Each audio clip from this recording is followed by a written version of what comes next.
इसमें कोई शरारत तो नहीं? बिल्कुल नहीं।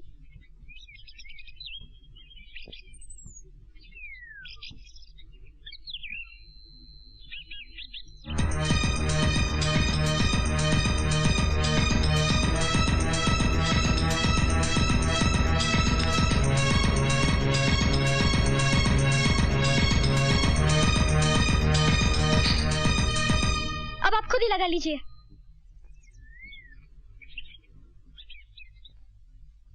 पिताजी, मैं आपसे कुछ बात करना चाहता हूँ। कहो बेटे। जैसे कि आप जानते हैं, मैंने इंजीनियरिंग पास करने के बाद कहीं नौकरी करना नहीं चाहा। मैं एक फैक्ट्री खोलना चाहता हूँ। इसके लिए मैंने बैंक से 20 लाख रुपए का लोन भी पास करा लिया है। वाह बेटे, ये तो बहुत अच्छी बात है। अब इसमें 10 लाख रुपए अपने लगाने होंगे। अगर ये काम हो गया तो फैक्ट्री 3-4 महीने में ही शुरू हो जाएगी। फिर तो सारे रुपए 1 साल में ही वापस आ जाएगा। अब कहीं हाथ फैलाने से बेहतर मैंने सोचा कि क्यों ना पहले आपसे ही बात की जाए। बेटे, आदमी अपनों से अपनी बात नहीं करेगा तो किससे करेगा? लेकिन जहां तक रुपयों का सवाल है बेटे, इतने रुपए हमारे पास नहीं। अगर आप अपने रिश्तेदारों से ले लेंगे तो? अब तक सिर्फ इतनी इज्जत बाकी रह गई है कि हमने किसी के सामने हाथ नहीं फैलाया। अगर तुम लोगों के लिए हमने किसी के सामने हाथ फैला भी दिया तो उसका नतीजा कुछ नहीं निकलने वाला। बेटे, जब बड़ा पेड़ गिरता है ना तो उसे सहारा देकर खड़ा करने वाला कोई नहीं मिलता। सारे लोग उसकी लकड़ियां काट काट के घर ले जाने की ताक में लगे रहते हैं। फिर आजकल के रिश्तेदार भी तो ऐसे ही है बेटे।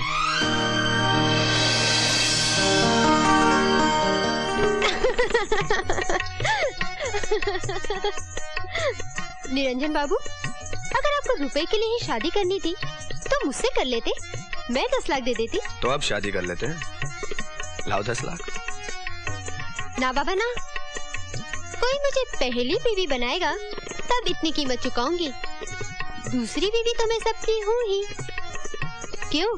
अगर तुम्हारे पास सचमुच 10 लाख रुपए हैं तो दो ना। तौबा कीजिए, अगर इतने रुपए मेरे पास होते तो मैं अभी कोठे पर नहीं कोठी में नजर आती। चलो इतने रुपये ना सही, कुछ तो बचा कर रखा ही होगा। कुछ तो बचा कर रखना ही पड़ेगा, वरना बुढ़ापे में सितारा बाई की तरह पानी लगाते रहना पड़ेगा।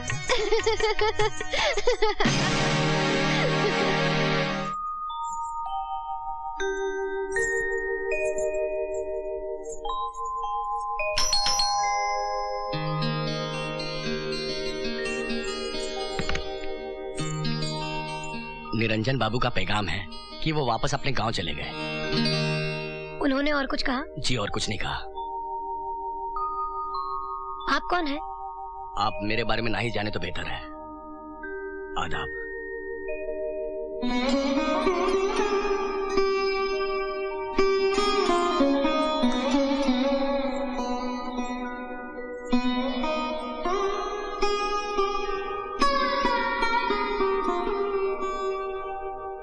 अगर 10 लाख रुपए देने की हमारी हैसियत होती तो निरंजन बाबू आज हमें इस तरह छोड़कर नहीं चले जाते। पिताजी, कल मैं वापस जाना चाहती हूँ। इस तरह नहीं जाते बेटी, वरना लोग ये भी कहेंगे कि बेटी हमें बोझ लगने लगी, इसलिए हमने उसे फौरन पीछे पीछे भेज दिया। लोगों का काम है शादी में शामिल होना, लेकिन रिश्तों को निभाने का काम हमारा होता है।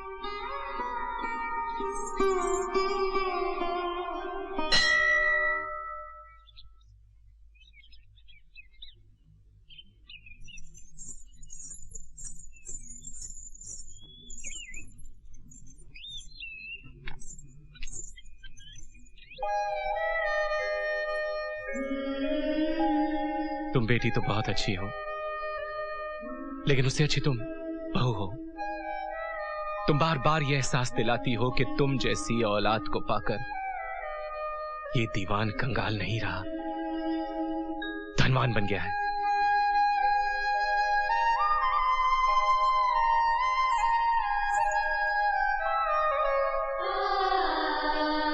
नेहा, पिताजी का ख्याल रखना।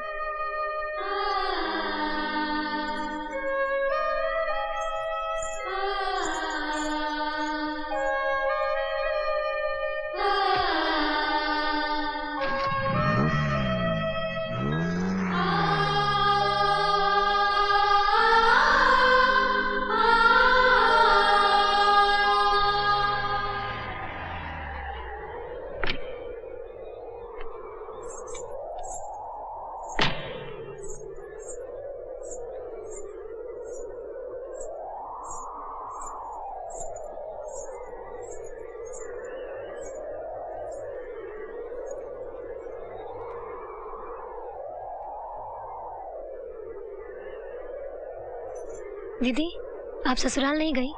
कोई आएगा तभी तो जाऊंगी। मैं कोई ऐसे वैसे घर की नहीं कि खुद ही अपना सामान उठा के उठल्लू की तरह ससुराल चली जाऊं। इस तरह तो अगर ये जाना भी चाहेगी ना तो भी नहीं भेजूंगी।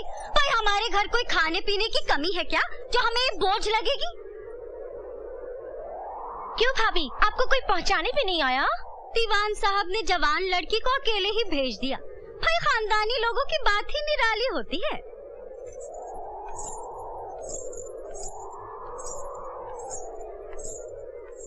अरे ये क्या बहुरानी, अरे इस घर में खुद का बोझा उठाना मुश्किल है, ऊपर से तुम ये बोझा उठा रही हो। नहीं नहीं बने मियाँ, ठीक है। मैं नहीं हूँ क्या इस बोझ को उठाने को? आओ।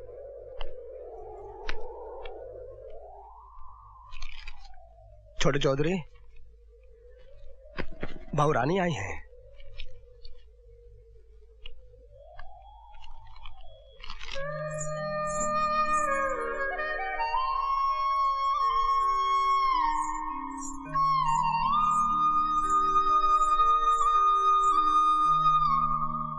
आप इस तरह अचानक हमें छोड़ के चले आए। मैं तो बुरी तरह से घबरा गई थी, पता नहीं क्या हो गया। दीवान साहब से नहीं पूछा कि क्या हुआ? डैडी की जो हालत है वो उन्होंने आपको बता ही दी थी। वो कभी झूठ नहीं बोलते। मुझे क्या मालूम था कि वो अंदर से इतने खोखले हैं, वरना एक इंजीनियर को 10-15 लाख देने वाले बहुत मिल जाते हैं। लेकिन आप लोगों ने तो पहले दहेज की बात बिल्कुल नहीं की। सोचा था दीवान साहब है, बिन मांगे ही बहुत कुछ मिल जाएगा। वो अपना मकान गिरवी क्यों नहीं रख देते? उसे तो गिरवी रखा जा चुका है, उसी से तो हमारी शादी हो पाई है। उसे बेचा भी तो जा सकता है। तो फिर रहेंगे कहाँ? और अभी नेहा की शादी भी तो करानी है। सबको अपनी अपनी चिंता है तो रहे, मेरी भी जो समझ में आएगा मैं वही करूंगा। तो क्या रुपयों के अलावा जिंदगी का और कोई मकसद नहीं? नहीं, हम कम पैसों में भी अपनी जिंदगी खुशी खुशी बिता सकते हैं और वक्त आने पे हम अपना सपना भी पूरा कर सकते हैं। वक्त आता नहीं, लाया जाता है।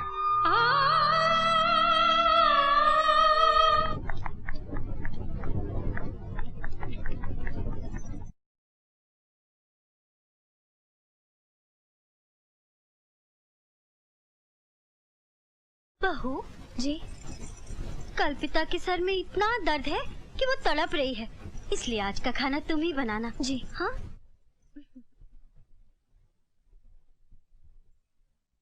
सुना तुमने? तुम्हारे बेटे ने बाल्टी को कुएं में लटका कर देख लिया, चुल्लू भर पानी नहीं निकला जिसमें तुम डूब कर मर सको। हर बात घूम फिर के मुझ पर ही क्यों आ जाती है? क्योंकि तुम्हें शौक चल रहा था ना दीवान साहब का समधी बनने का, है? अरे सुन रहे हो कि बहरे हो गए हो? अरे हो सकता है बहू कुछ शुभ समाचार लाई हो। शुभ समाचार लाती ना तो निरंजन उसके कमरे से गुस्से से बाहर नहीं निकलता। अब तो मुझे कोई और रास्ता नजर नहीं आता। तुम ना बहुत जल्दी ठंडे पड़ जाते हो। वो कैसे? अरे तुम्हारी अंगूठी कहाँ गई? उसका पत्थर सूट नहीं कर रहा था, इसलिए उसमें दूसरा पत्थर लगाने को दिया है। बहू भी सूट नहीं कर रही है, उसका क्या करे? बहू और पत्थर में बहुत फर्क है। पत्थर तो आसानी से निकल जाता है, लेकिन बहू वो खुद ही निकल जाएगी। वो कैसे? अरे पानी भी बूंद बूंद गिरे ना तो पत्थर कट जाता है, और अपनी बहू तो मिट्टी की बनी है, पहली ही बारिश में गायब हो जाएगी।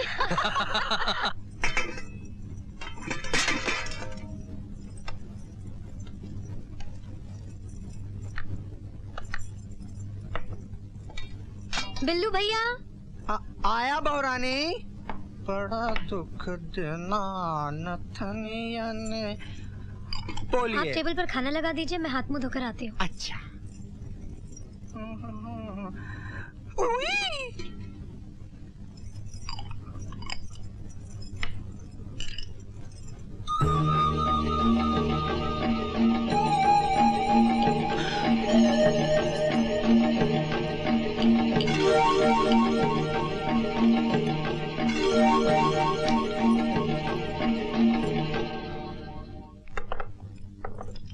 खाना आज भाभी ने खुद अपने हाथों से बनाया है।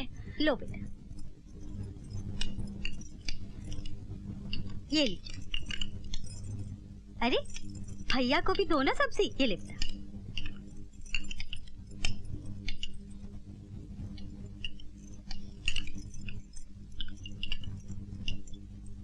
ये लो बेटा।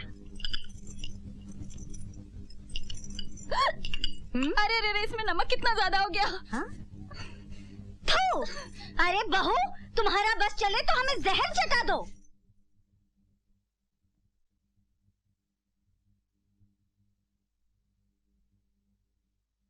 माँ जी, नमक कुछ ज्यादा हो गया क्या? कुछ नहीं, बहुत ज्यादा हो गया।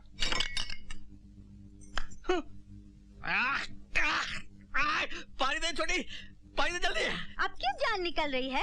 खुद ही तो बिना माँ की बेटी को उठा कर ले आए। अरे माँ होती तो बेटी को खाने पीने के तौर तरीके सिखाती ना।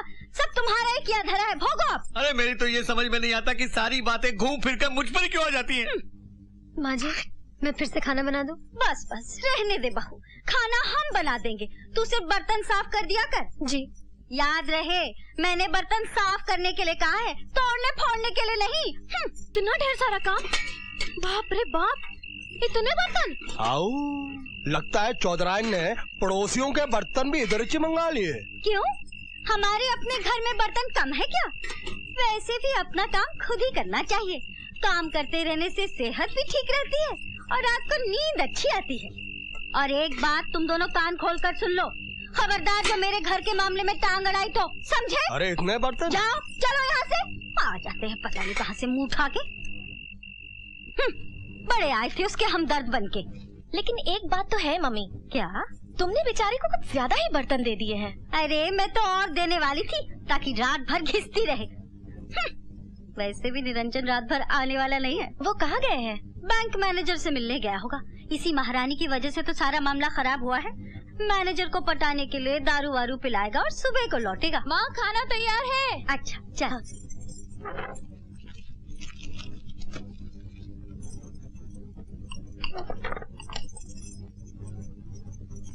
माँ, उसे मत खाना, वो कल का है और बिल्ली ने भी उसे झूठा कर दिया है। हाँ? अरे तो क्या इसे फेंकेगी? इन्हें बुरा लग रहा है ना, तो डाल दे इनकी थाली में।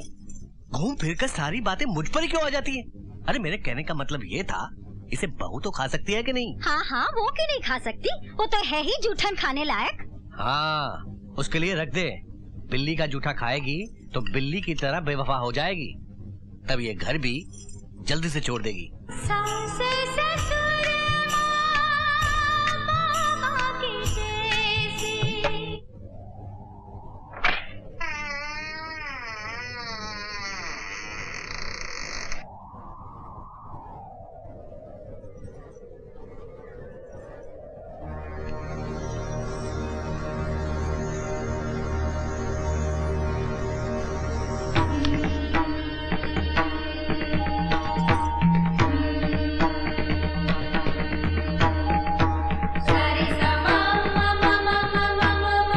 बहू,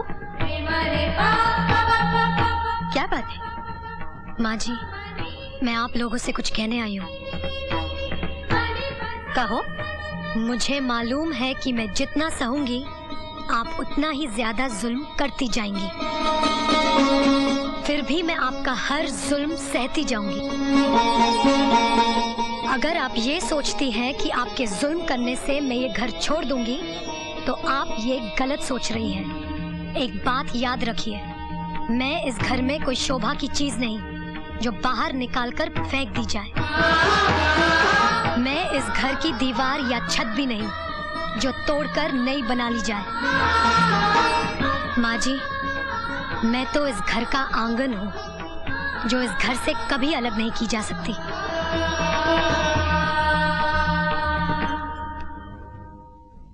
देखा देखा कैसे मुंह पर चोट करके चली गई।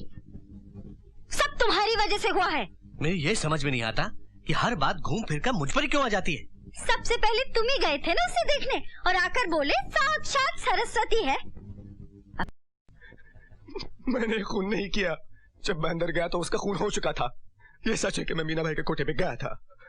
ये गलती मैंने जरूर की, लेकिन मेरा यकीन मानो, मैंने उसका खून नहीं किया। नहीं किया मैंने उसका खून।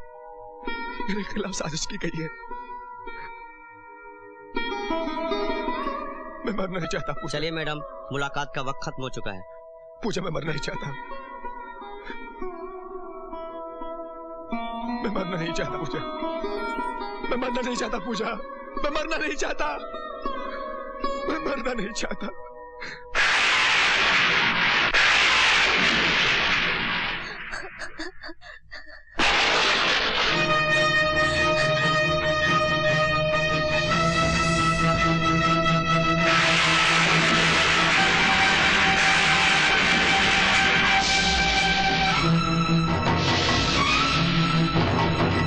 मैं चाहूं तो आपके बेटे को फांसी के फंदे से बचा सकता। आइए आइए आइए आइए। आप वकील हैं? जी नहीं। जज हैं? नहीं। फिर कौन है आप? अजी, तुम्हें आम खाने से मतलब है पेड़ गिनने से? अब कोई भी हो, अगर आप मेरे बेटे को बचा सकते हैं तो बचा ले। उसके लिए आप जो मांगेंगे हम देंगे। सोच लीजिए, हम कीमत कुछ ज्यादा ही मांगने वाले हैं। जरूर देंगे। बोलिए क्या चाहिए? रुपया, पैसा, जमीन, जायदाद, बोलिए बोलिए।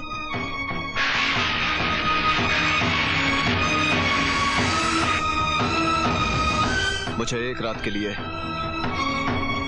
आपकी बहू चाहिए। क्या? एक बूढ़े बाप के लिए जवान बेटे की लाश से भारी और कोई चीज नहीं होती। अपने इन हाथों की ताकत को संभाल कर रखिए, वरना अपने बेटे की लाश कैसे उठा पाएंगे? अब तो इन कांधों पर